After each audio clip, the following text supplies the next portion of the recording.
लहजा।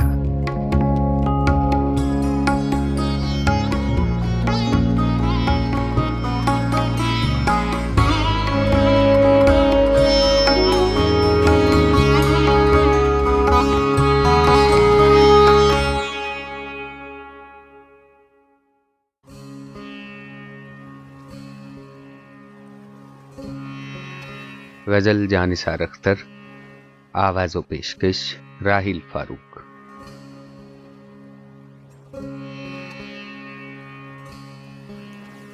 आहट सी कोई आए तो लगता है कि तुम हो, साया कोई लहराए तो लगता है कि तुम हो।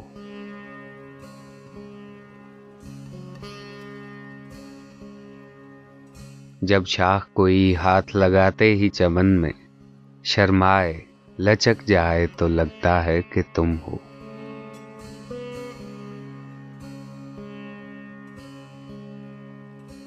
संदल सी महकती हुई पुरकैफ हवा का झोंका कोई टकराए तो लगता है कि तुम हो।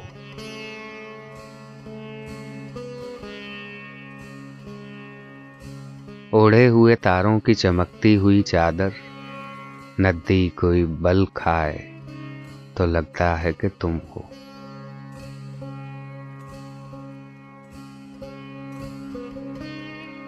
जब रात गए कोई किरण मेरे बराबर चुपचाप सी सो जाए तो लगता है कि तुम हो।